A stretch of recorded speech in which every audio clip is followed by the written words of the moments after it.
Imagine this is a fish. This is a fish rod with a hook. This is a weak hook. And the fish swims. This is a strong hook.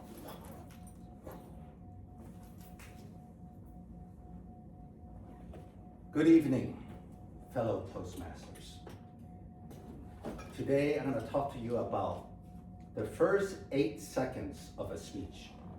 If you want to know, give me a yes if you want to hear what the top world champions use, the top 5, to catch people's attention in the first 8 seconds.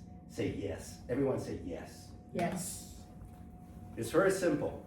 And why am I qualified to share this? Because I've given over 30-something speeches and I study the world champions. And so because of that, I'm somewhat qualified.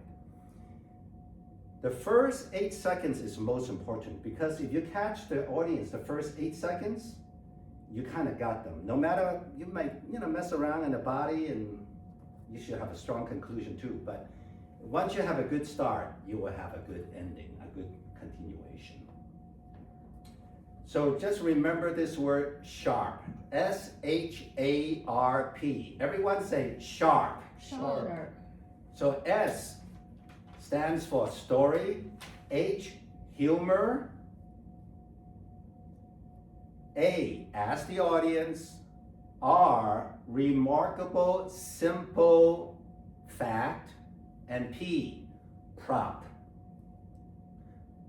First one, S in sharp, is story. I will show you 3 world champions how they start with a story.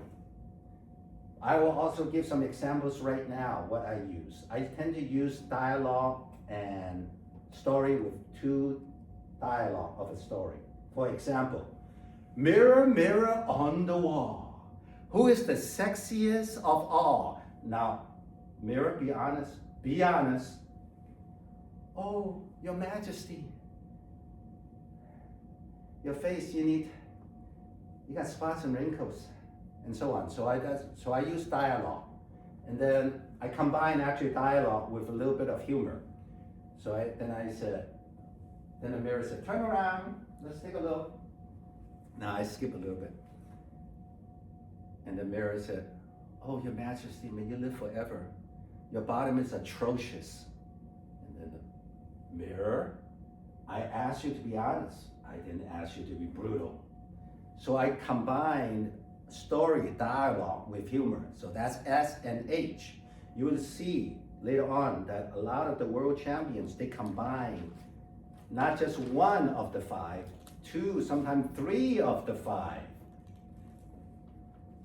Top way to catch the first 8 seconds of an audience. Another one that I used in the past, little pig, let me in, let me in. Oh no, not by the hair of my chinny chin chin. Then I'll huff and I'll puff and I'll blow your house in. That is an example of the big bad wolf of abnormal aging. And another example that I've used, using dialogue and story. Fee, fi, fo, fum, I smell the blood of an Englishman.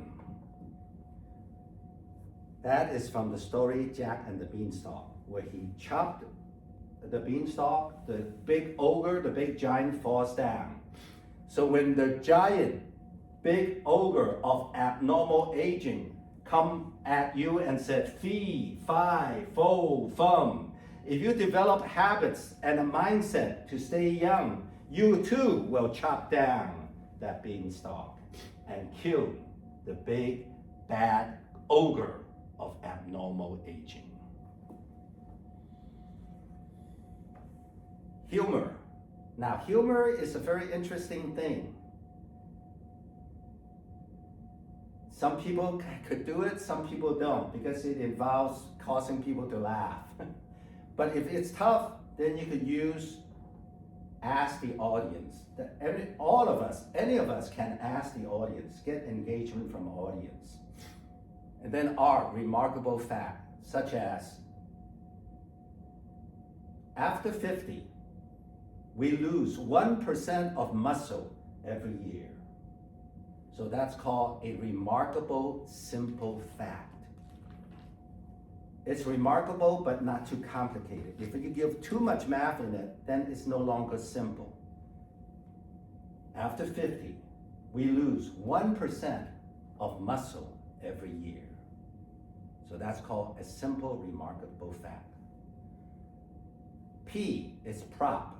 How I start this speech, I said, imagine this is a fish. This is a fishing rod with a hook. This is a weak hook. This is a strong hook. So that's called prop. Now, I like imaginary props and demos instead of a real prop, because real props, you gotta carry them. They're heavy sometimes. Let's say a dumbbell. Imagine I'm holding a 20-pound dumbbell right now. You could imagine. And Einstein says, imagination is greater than knowledge. But if I hold on a real dumbbell, now I have to lug in 40 pounds. So I prefer imagination. Even in the division speech, two ladies, now they won second and third, but they have to carry the props along. So something to think about and consider. Now let me show you the world champions. Now this is from the last year's world champion, 2025. And I want you to listen to it and then tell me which of the 5 or a combination thereof this world champion in 2025 use. So remember, S, story, H, humor, A, ask the audience or engage the audience, R, remarkable simple fact, and P, prop. It could be imaginary, it could be real.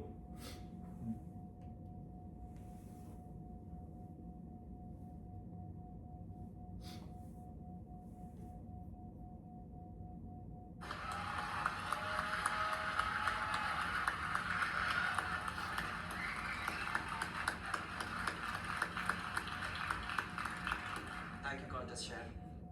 You're welcome.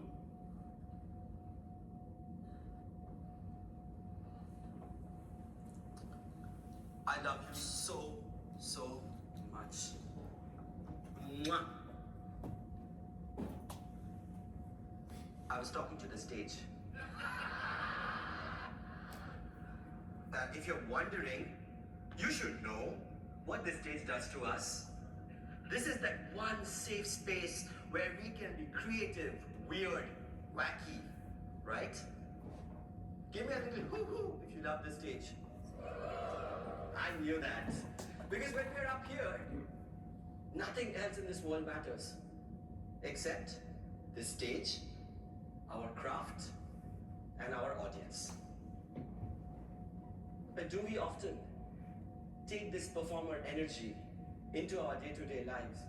Or we think the world will judge us, label us, maybe even laugh at us. Contest Chair, Toastmasters, and my performers in this room and all over the world, for me, Okay, so how is he start off with the attention grabber? Now that one's the longest, right? About 1 minute. But then he's a contest chair, fellow Toastmasters, and fellow performers. What did he use of the 5? Can you think of it? Story, humor, ask the audience or engage the audience, remarkable fact, simple fact, prop. Story and humor. Okay, so what specifically was the story? Kiss the first stage, right? He was on the stage. Yeah, kiss the stage. He That's kissed the second stage. He And kissed the stage. He kissed the floor. Mhm. And then what else? Combination of humors. If I It was kind of funny, right? Yeah. He said something funny. Yeah. And there was one other thing that he did. He go, hoo hoo, give me a hoo. That's ask the audience, engage him. He did 3. He did 3 things. Okay, now listen to, this is this is not a world champion, but he was in the finalists. He was competing with Gupta. but it's also a good illustration. And so I'm gonna ask you again, of the 5, what did he use, or did he use a combination?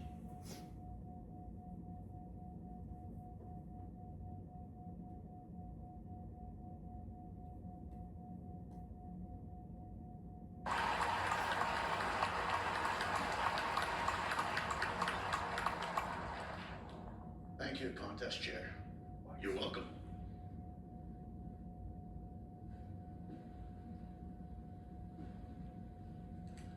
My MBA admissions letter finally arrived in the mail. The name on the envelope, MIT. Business school of my dreams. This letter will change my life. It read, Mr. Lewis,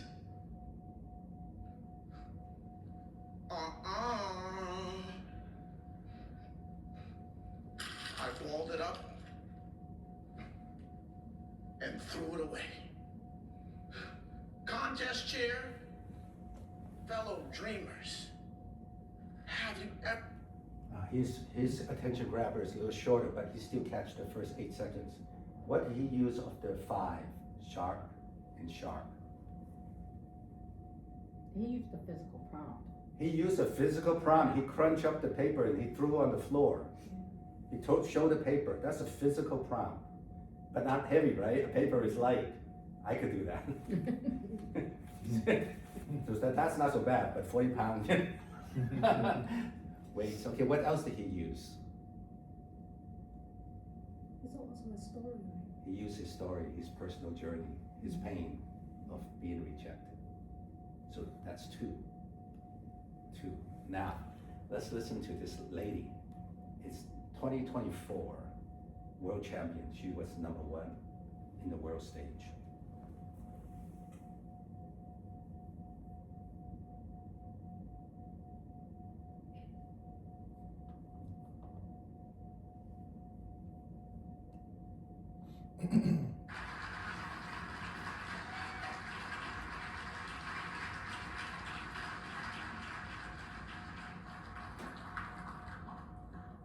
Thank you, contest chair. You're welcome.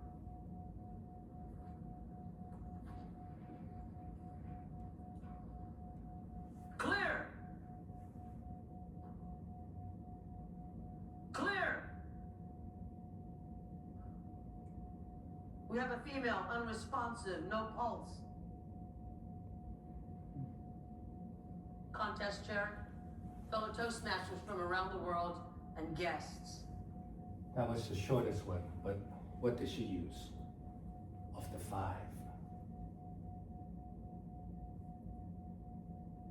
Something that we all know. The idea of using an AED or resuscitation through electronics in the hospital. To me, it's a story of her. It's actually, she's explaining her story, but it's so clear, showing about, it's a story. What else? I think it's also somewhat of a demo or a prop, because she went like this in the back. Clear, she's demonstrating exactly what happened when somebody's getting resuscitated. So it's also a prop. So what I have shown you that the way to have an eye-catching first 8 seconds is through sharp, S-H-A-R-P. And when you begin to use a hook, you gotta hook the fish before you can cook the fish. So if you want to have an audience enjoying your speech like a well-cooked dinner, you gotta hook them in the first 8 seconds. Back to you.